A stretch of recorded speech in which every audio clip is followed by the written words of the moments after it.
EndNote Basic, presented by Reference and Educational Services of the Moody Medical Library. I'm beginning the tutorial on the EndNote Basic homepage, which I navigated to from the library's homepage. The first time you use EndNote, you need to create an account. This is most easily done if you are on campus. Simply connect to EndNote, click the Create an Account link, enter your email address, click the Continue button, and finish completing the form and creating your password. If you cannot come to campus to create your EndNote account registration, you may do so through Web of Science. Simply click on the Web of Science link from the library's homepage, connect Web of Science, come to the Sign-in link, click Register, fill out the blanks, and answer all the prompts to create the account. The EndNote Basic account will work as your Web of Science account for saving searches, as well as your place to store your references on EndNote. I'm logging into my EndNote Basic account that I already have.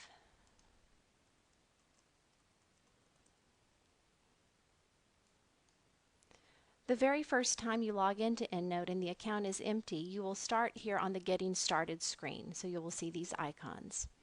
I already have a lot of references in my EndNote account, so I'm starting out looking at all of the references that I have in there. There is a quick search box, so I can do a simple keyword search to look for an article that I might know that I already have. If you notice down below, I have a bunch of different groups I've used to organize references that I have. The groups that have the little people shadows next to them means that I have shared these groups with other people so that they have access to my references.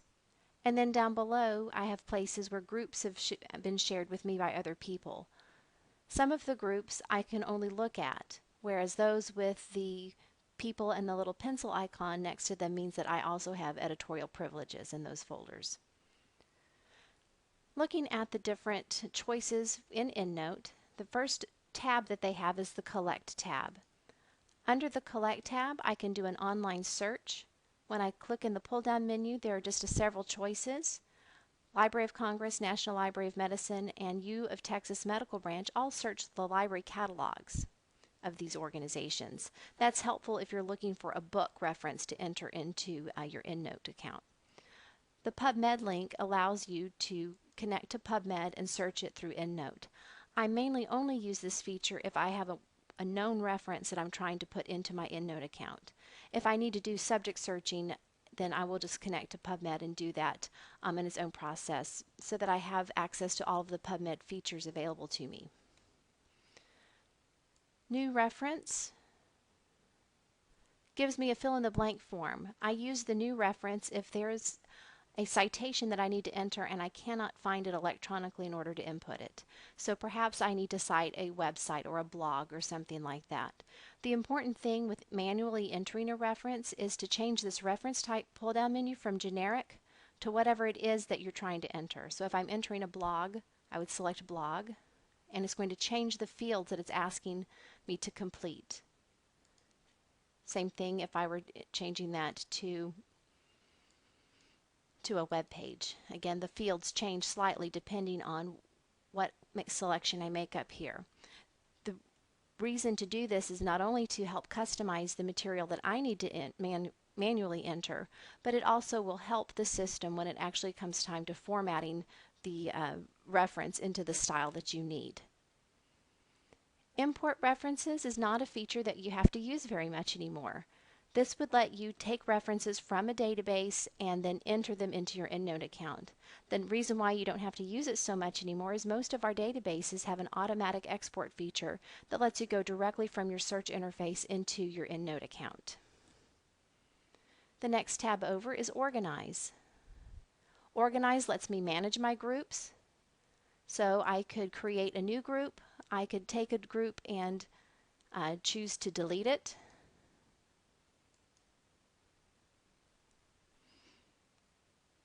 I can also use that to manage sharing. So if I would like to share a particular group with somebody, I click on Manage Sharing, click Start Sharing this group, and type in the email addresses of the people with whom I want to share.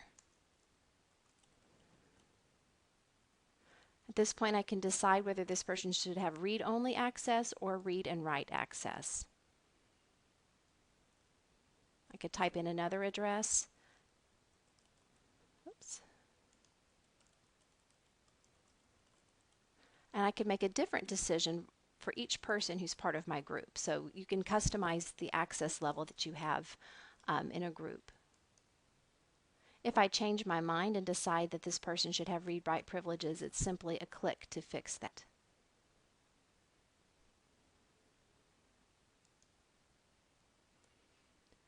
When I'm looking at this group, I've just shared it with somebody. If for some reason I temporarily need to make it unavailable to them, but I don't need to delete them from sharing privileges altogether, I can simply remove the check mark, and then the group is no longer shared with them.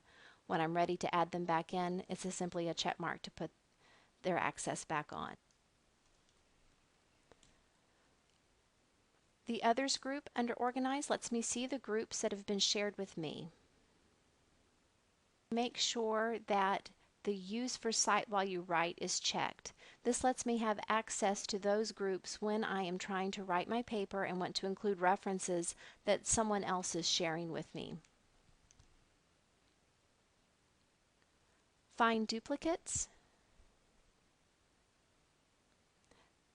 This will search my EndNote references to see when I have references in there more than once. It lets me look so I can compare the references, and then I can choose which ones need to be deleted. So if there was some reason to prefer one citation over another, I have control over that action. And then I could click the delete button and all of the duplicates would disappear. The Find Duplicate feature is very specific in EndNote Basic and very literal. It's very good at finding duplicates when this reference came from the same database. So I did a search in PubMed one day and found a reference, and on another day I did a similar search in PubMed and found the same reference over again and imported them both into EndNote. Again, in that case, it's very good at discovering that there is a duplicate and knocking it out.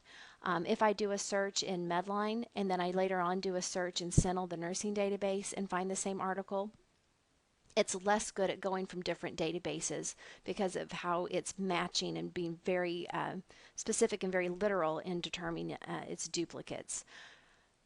What I do when I know that I'm cross-database searching is after I put references into EndNote, I will come over to the all my references.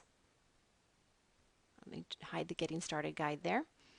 I will do a sort by author and then do just a quick manual scan, which is not quite as painful as it sounds like. So I would see no author 2012, no author 2012, ethical challenges, health wire, no duplicate. And then when we start getting down into actually people with names or authors attributed to the papers, again, it's fairly Adler P, Adler S. Nope, not the same. Keep going. So maybe not ideal, but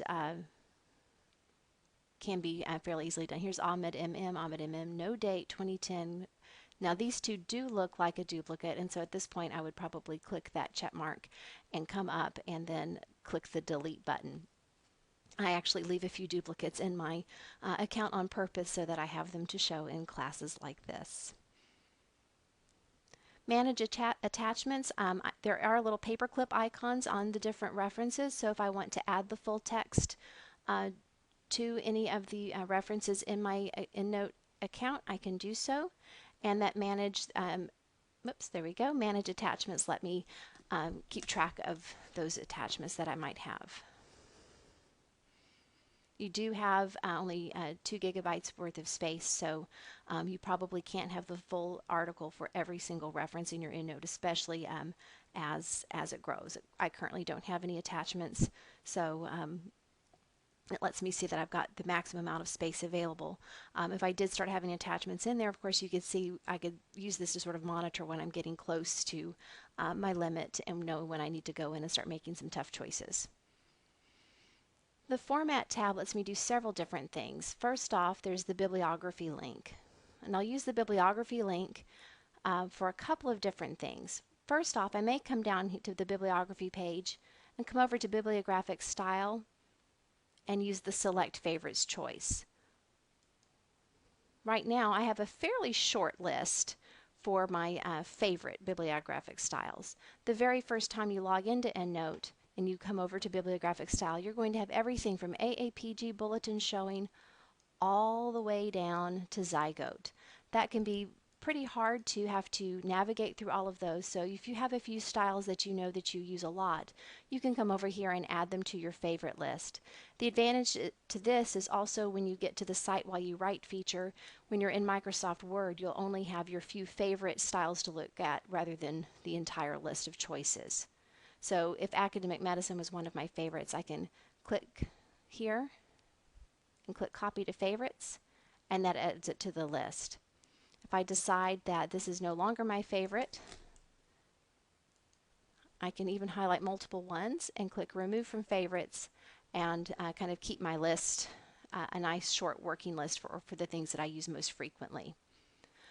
The other thing that you can do on the bibliography section is to just create a bibliography of the references that you have. Maybe you need to create a reading list to share with someone, or perhaps you like to have the references that you're going to be citing in a paper in print in front of you for to help you keep track. So you come to references and you would choose which group that you want to work with.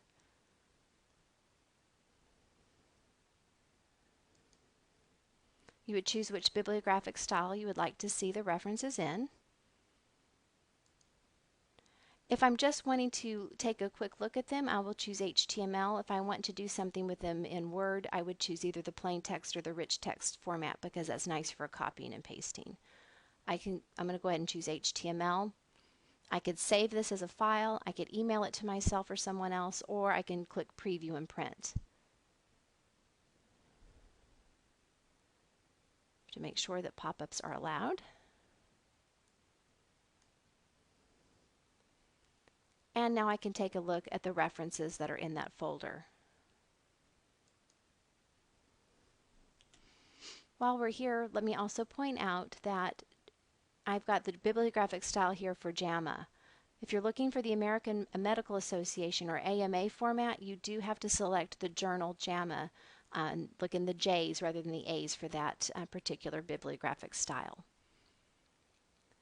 The Cite While You Write plugin is something that you'll want to install fairly soon after you activate your EndNote account. You come over to Format, click Cite While You Write, and then depending on if you have a Windows computer or a Macintosh, you'll click on the link and follow the installation prompts. This is going to put EndNote into your Microsoft Word, which will give you access to your EndNote Basic references while you're writing your paper. The format paper choice is something that you don't need. It is a holdback from the old command line way of the way citation management programs used to work. So you don't need that one. We will just skip over that. And then export references would let you take your references out of EndNote Basic. So if you didn't want to use the program anymore, you could take the references that you've collected and take them someplace else. The match feature is a new feature of EndNote Basic. If I'm trying to find a journal in which to submit a paper that I'm writing, I can enter the title and the abstract and select a group, and it will suggest journals that might be good. So maybe the title of my paper is Ebola Reviewed. And fortunately in real life you would have an abstract that you could actually paste in there. But we'll pretend that that is an interesting title and a very nice, robust abstract. I would then click on, I've selected for it to look in my hemorrhagic fevers folder. I'm going to click Find Journals. And based on the words in my title and abstract, then it's going to suggest journals that I might want to consider and provide information about it from the journal citations report. So I can see the journal's impact factor, its 5-year impact factor average, its rank in the virology category, etc. It'll also suggest some other titles, and so I can use that to help, again, decide where I'd like to publish my paper. The options feature would let me change my password or update any information that I have. The download installers is another place where you can get that Cite While You Write plugin. And the Connect beta is a feature of EndNote Basic that I haven't used, but it's they're trying to build a community based and kind of social networking with other researchers based on EndNote references.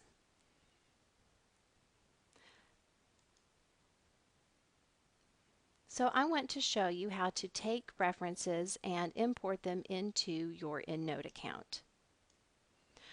I am now in the Ovid Medline interface, and I've done a search, and I've clicked check marks to several references that I like. So once I've done my search and made my selections, in Ovid I'm going to come up above my search results and click on the export link. I'm going to change the export to choice to EndNote. When I'm exporting into EndNote, I will usually change the number of fields to complete reference so that I get every part of the record to help keep my EndNote account working well. And then I'm going to click the Export Citation button. I'll sometimes get this little helper prompt and I'll just say OK. It's now prompting me to log into EndNote.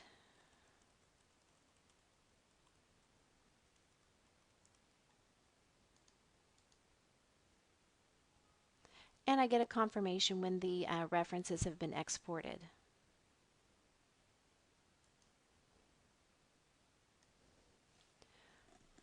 I'm now in PubMed, and I have done a search and clicked check marks next to some references that look good. And in PubMed, to export, I'm going to come to the Send To menu. Click on Send To, select Citation Manager, click the Create File button. Again, I have to sometimes prompted to accept the helper file, so I click OK. Log into EndNote.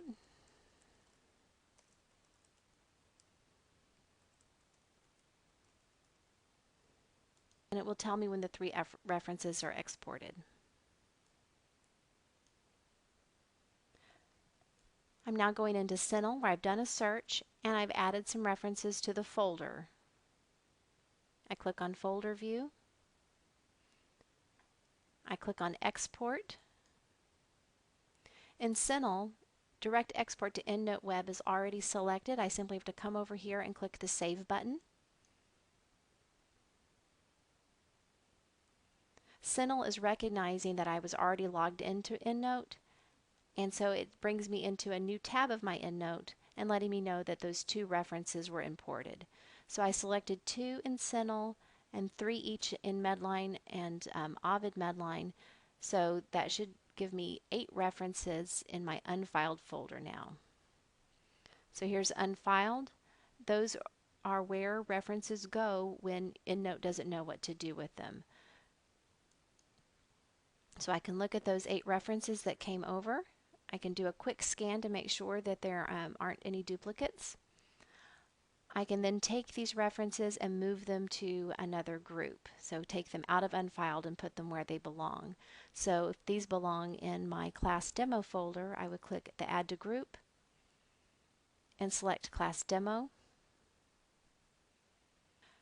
My unfiled folder is now 0. My class demo folder went up by 8 references. When I sort them by year, I can see those new references that I just added because I happen to know that they were all written in 2015, so that lets me see them quite easily if I already have references in the group. I've now come into Microsoft Word so that I can show you the Cite While You Write feature. So here is my EndNote tab that I have in my Microsoft Word, and if I'm writing a paper,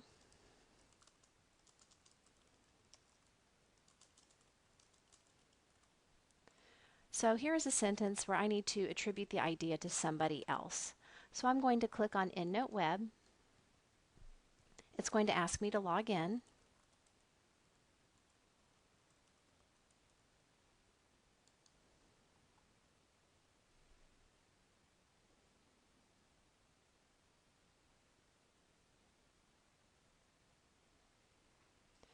And now I have the choice where I can insert citations. So I'll click on Insert Citations, and I can put a keyword in the search box. And in this case, it's finding all of the references that I have that have the word liaison in them. I can look through the results here and decide that that's the reference that I need to cite. And then I can type my next sentence. You can see that it's giving me a superscript and formatted a reference down here.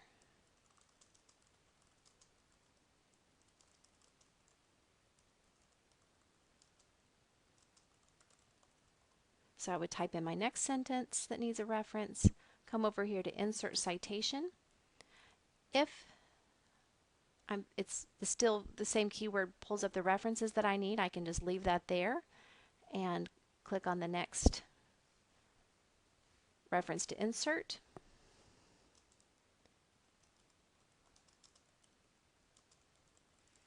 And I can type in another sentence, click Insert Citations, and if I need to, I can change my keyword search. Or if I wanted it to look for a phrase, I could type in a quoted phrase and it would find that one reference that matches.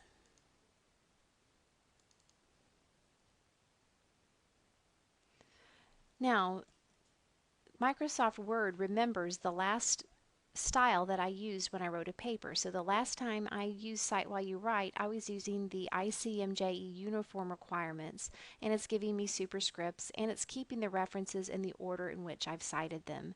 If I realized that I needed a different style, I would click on this pull-down menu, and this is the same list of journals or citation styles that I saw when I did my favorites over there in EndNote. So again, just looking over at EndNote, that list that I'm seeing in Word is the same list that I customized over here from the Format tab in Bibliography.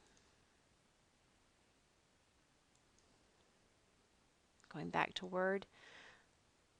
If I needed APA 6th, for example, I can choose APA 6th.